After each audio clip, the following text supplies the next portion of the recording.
Alors Moetei Broderson, la révision du procès de Povana Aupa aura lieu jeudi à Paris. Il avait été gracié en 1968. Alors pourquoi est-ce important aujourd'hui qu'il soit éventuellement réhabilité ? C'est important parce qu'une grâce présidentielle, ce n'est pas la même chose. Là, il s'agit pour la justice, enfin, de s'opérer.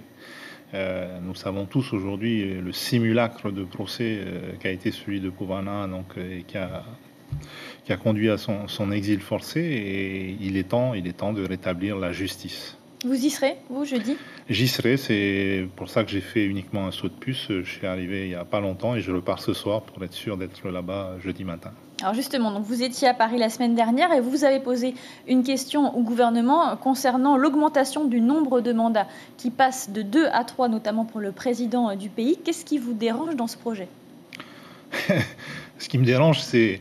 On ne peut pas dire tout et son contraire. D'un côté, on nous annonce une révision constitutionnelle qui est censée limiter le nombre de mandats successifs et de manière assez paradoxale pour le cas de la Polynésie. Et là, je ne vise pas l'actuelle présidence, peu importe le président en exercice, mais pour le cas de la Polynésie, on passerait de 2 à 3. Alors, là, il y a une logique mathématique et politique qui m'échappe, ce d'autant que depuis 2009, de façon constante, il y a eu les États généraux des Outre-mer en 2009. Ensuite, entre-temps, il y a eu toutes les discussions qui ont mené aux accords de Papeete, les accords de l'Élysée. Ensuite, nous avons eu les assises. Et à aucun moment, à aucun de ces temps politiques, aucun responsable local, aucune partie civile ne s'est exprimé pour demander l'extension du nombre de mandats successifs pour le passer de 2 à 3. Donc on nous sort ça dans un chapeau au nom d'un intérêt national. Alors là, on nage en plein surréalisme. D'un autre côté, il est prévu de réduire le nombre de parlementaires. Est-ce que vous rejoignez vos collègues qui, eux, s'y opposent fermement ? Pour ce qui est de la Polynésie, ça me paraît totalement déraisonnable. On en discutait avec ma collègue Maïna Sage en commission des lois récemment. Moi, pour faire le tour de ma circonscription, on va dire, et rencontrer les gens que je dois rencontrer, il me faut minimum 2 semaines par mois. Pour le cas de Maïna Sage, qui a une circonscription encore plus grande, il lui faut 1 mois et demi par mois. Alors, c'est pas en réduisant le nombre de parlementaires qu'on va augmenter, on va dire, qu'on va rendre plus possible le lien essentiel entre les parlementaires et les populations qu'ils sont censés représenter.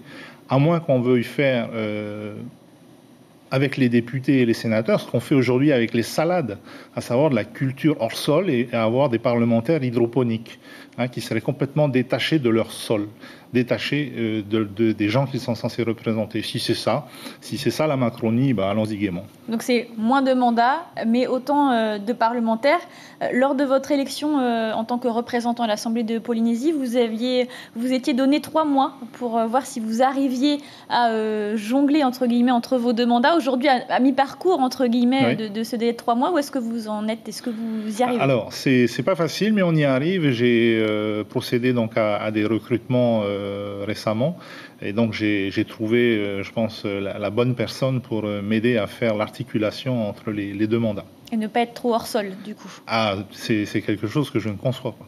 Moetei Broderson, on vous retrouve dans un instant, juste après le résumé de la semaine. Une actualité marquée par le livre bleu des Outre-mer à l'Élysée, la commune de Fa'a épinglée par la CTC, mais d'abord le cargo philippin échoué sur le récif au large de Raroya, un hebdo préparé par Éric Tang et Sophie Blanc.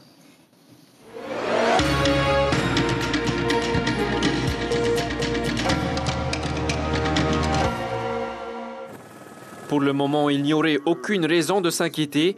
La solution la plus simple et la plus rapide serait de faire appel à des remorqueurs. La première appréciation, qui est de bon sens, mais qui mérite encore une fois d'être vérifiée, c'est qu'on puisse tout simplement le tirer pour qu'il retrouve la flottaison nécessaire. L'assurance de l'armateur a dépêché un remorqueur. Le bateau a quitté San Diego et sera en Polynésie dans environ 10 jours. La violence envers les SDF ne peut entraîner que la violence. Par cette phrase, l'avocate des mises en cause insiste sur le caractère brutal et illégal de l'intervention des policiers municipaux.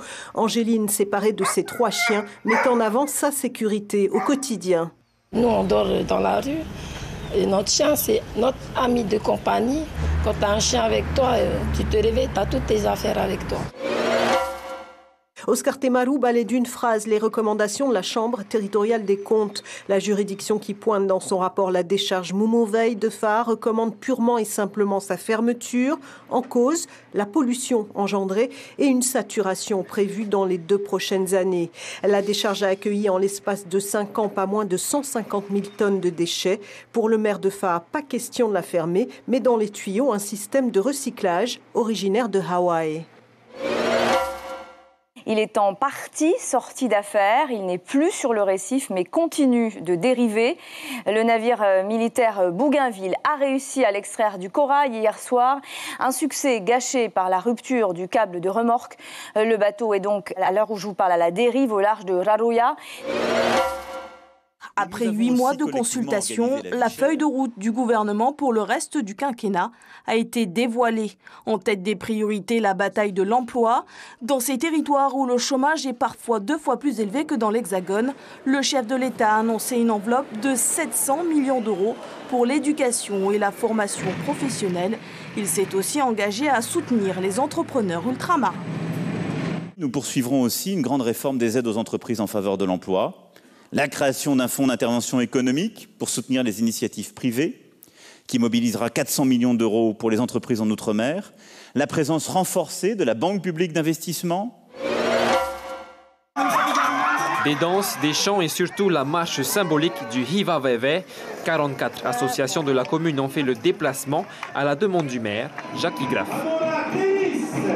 À Papeete, pas de traditionnel défilé des associations ni de chars cette année le long de l'avenue Povana à Opa. Faute de temps, depuis les dernières élections, le pays a choisi d'organiser une journée populaire dans les jardins de Paufei, plus ancrée dans la culture, avec 2 groupes de danse, les porteurs d'orange et du Tuaru Maohi. Loin des festivités et des feux d'artifice, les indépendantistes du Taveuni ont préféré célébrer ce 29 juin en rappelant l'annexion de Tahiti et ses îles par la France. C'était en 1880. Une annexion qui s'est faite dans la tourmente et le sang, timidement interprétée par les jeunes du parti. Alors Moët Broderson, on vient de le voir, 2 façons de fêter cette journée du 29 juin selon que l'on est autonomiste ou indépendantiste, 2 lectures de l'histoire. Est-ce que ce n'est pas vers l'avenir qu'il faut se tourner aujourd'hui ? Alors si pour se tourner vers l'avenir, il faut oublier son passé ou le réécrire de manière incorrecte, on n'est pas d'accord. On voit bien qu'il n'y aura pas de consensus possible il ne peut pas y avoir sur de cette consensus journée du 29 juin. sur une date aussi symbolique. Historiquement, vous interrogez n'importe quel historien, vous lui dites le 29 juin dans l'histoire de la Polynésie, qu'est-ce que c'est ? Il vous dira c'est l'annexion. Ça ne correspond à aucune des dates de l'autonomie. Aucune des autonomies depuis 1977 n'a été proclamée, adoptée, parue au JOPF ou à n'importe quel JO un 29 juin. Voilà. Alors les assises de l'outre-mer et la présentation du livre bleu cette semaine à l'Élysée, est-ce que ça contribue selon vous à faire avancer les problématiques de l'outre-mer ? Vous savez, j'y étais, j'ai refusé d'aller au dîner qui précédait la veille parce que bon, si c'est pour aller inaugurer la vaisselle à 60 millions, c'est pas tellement ma tasse de thé. En revanche, je me suis rendu donc à la présentation du livre bleu le lendemain à l'Élysée. J'ai bien écouté ce qui a été dit. Je pense que c'est beaucoup de bruit pour rien. Je ne pense pas qu'on retirera grand-chose de ce livre bleu. C'est un format réduit de ce qui avait été fait en 2009 avec les États généraux. Donc, quand on voit ce qui était ressorti des États généraux, on ne s'attend pas à des miracles avec les assises de l'outre-mer. Un mot également du rapport de la Chambre territoriale des comptes concernant l'eau et la décharge de Faa. Vous avez siégé au conseil municipal. L'écologie ou le développement durable, ça ne concerne pas la commune de Faa ? Bien sûr que si, et je pense que la CTC est totalement dans son rôle de conseillère, mais je crois qu'il y a un proverbe qui dit « les conseilleurs ne sont pas les payeurs ».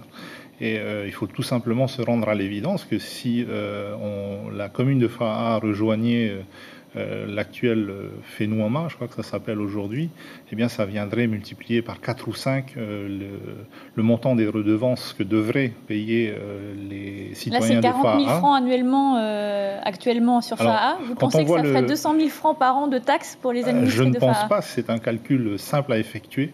Et quand on connaît le montant des impayés aujourd'hui à FAA au niveau de redevance qu'on pratique, qui est le plus bas dans la conurbation urbaine, vous imaginez qu'en quadruplant cette redevance, on va pas progresser.